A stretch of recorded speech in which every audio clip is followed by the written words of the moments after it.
So recently, my friend Goodwin, an atheist in India and a keen observer of American culture, reached out to me. He was confused by a glaring contradiction. Republicans freed the slaves and Democrats opposed it. Yet today, the parties seem to stand on opposite sides of the racial and political spectrum. The nice thing about a foreigner asking these questions is they come with no preconceived baggage. It forces you, as an American, to dig into the facts and explain this monumental shift clearly. And if you tell most Americans that the Republican Party once led the fight to end slavery, they'll look at you like you're rewriting history. But it's true. Abraham Lincoln, the first Republican president, issued the Emancipation Proclamation. So, how did the same party become the political home for white evangelical conservatism and for some of its fringes, the preferred identity of white nationalists? And how did the Democrats, the party once dominant in the segregated South, become the face of civil rights and inclusion? It's one of the most misunderstood shifts in American history, and behind it, quietly shaping both sides, was religion. It didn't cause the switch, but it translated it. It became the moral architecture for every major turning point. And that's what we're talking about today. Hey, thanks for tuning in. I'm Mike Smithgall, the unelected mayor of Atheistville, and this is today's Mic Drop. Let's start in the 1850s. The Republican Party is brand new. It's growing out of the ashes of the Whig Party and the anti-slavery movement. Lincoln's election triggers the South's secession. This wasn't a secular debate, it was a Bible fight. Abolitionist Christians in the North preached that slavery was a sin against God and humanity, quoting scripture about freedom and equality. Meanwhile, ministers in the South used the same Bible to defend slavery, referencing passages like Ephesians 6:5, "Servants, obey your masters." They argued that racial hierarchy was part of God's natural order. Both sides believed they had divine sanction. Lincoln's Emancipation Proclamation was strategic, but it also reframed the war as a moral cause. The Union wasn't just fighting for preservation, it was fighting to end an evil institution. And here's the key. The Republican Party of the 1860s were the reformers. They were using faith to challenge the status quo. The Democrats were the conservatives, defending tradition and the South's way of life. So when Goodwin asked, how did the parties switch? The answer begins here. The two groups of Christians reading the same book and coming to opposite political conclusions. That pattern, religion used as a moral framework for power, never disappeared. It simply changed its affiliation. After the Civil War, Reconstruction attempts to rebuild the nation and integrate freed slaves, but this only hardens divisions. White Southerners began building a new regional identity, heavily wrapped in faith. They saw themselves as enduring punishment while maintaining purity against outside federal interferences. They weren't just resisting authority, they were defending what they believed was God's order. The Democratic Party became the political home for this identity, and religion provided the spiritual fuel. Southern churches, especially Baptists and Methodists, taught that racial hierarchy was natural and biblically ordained. The fusion of faith and regional resistance created the roots of the Bible Belt.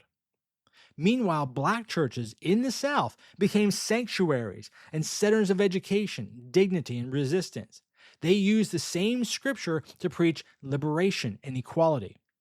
Once again, two sides derived conflicting theological claims from the same source. The Democrats controlled the South through Jim Crow and religious justification, providing white Southerners the language to say, we're not just defending our culture, we're defending God's plan. Now, fast forward to the 1940s through the 1960s, the Democratic Party starts to change, with leaders like Truman and Johnson and Kennedy supporting civil rights, desegregation, and voting equality. This fractures the old coalition. White Southern Democrats, the Dixiecrats, didn't just disagree with this policy, they believed it violated the divine order. Their preachers reinforced this from the pulpit. Again, at the same time, black ministers like Martin Luther King used religion as language of liberation. His speeches were sermons, his marches, acts of faith, rooted in justice and equality. Two groups, same scripture, completely different interpretations. While Lyndon Johnson signed the Civil Rights Act in 1964, he reportedly said, "We have lost the South for a generation." He was right. Southern white voters didn't leave the Democratic Party over economics. They left because they believed Democrats had abandoned a religious imperative. The Republican Party was more than ready to welcome them in. And this is a pivotal moment. Democrats became the party of federal intervention in civil rights. Republicans began attracting voters who viewed the intervention as a moral threat. The fight wasn't just about race, it was about who gets to speak for God. That battle defined the realignment.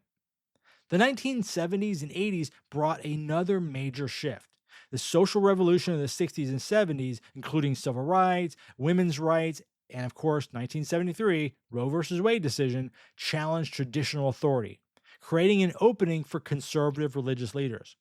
Figures like Jerry Falwell and Pat Robertson built movements like the Moral Majority. They blended religious language with political activism. They argued that America was losing its soul and Christians had a duty to take back the nation. Ronald Reagan understood this moral symbolism and spoke the language of faith fluently enough to make evangelicals feel heard.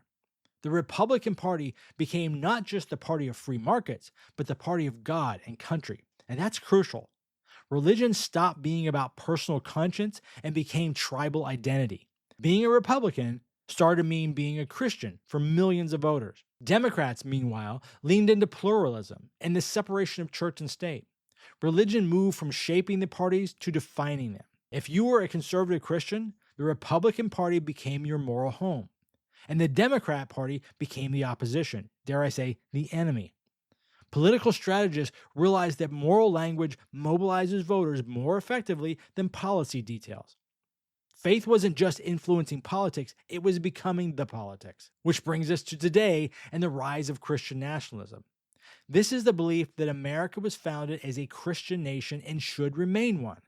It's not primarily about personal faith, it's about political dominance dressed in religious language. Just look at the rhetoric. The same claim to divine will that defended slavery is now used to oppose reproductive rights. The same divine order that justified segregation is now invoked to oppose LGBTQ equality. The claim, "we're a Christian nation," is used to justify exclusion and control. Many religious Americans are deeply opposed to Christian nationalism, but the political machinery that fused religion and Republican identity has made them impossible to separate. Here is how this answers Goodwin's question. The parties didn't just switch over economics or geography, they switched over their moral claims. The Republican Party of Lincoln used religion to fight for liberation. The Republican Party today uses religion to fight for control. The Democratic Party of the Jim Crow South used religion to defend oppression.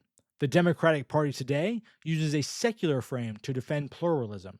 Religion didn't cause the flip, but it provided the language of righteousness.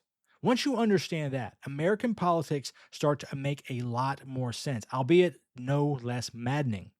This was never really about policy, it was always about power, and religion has often been used as the most effective way to make power sound holy. So Goodwin, that's the answer to your question.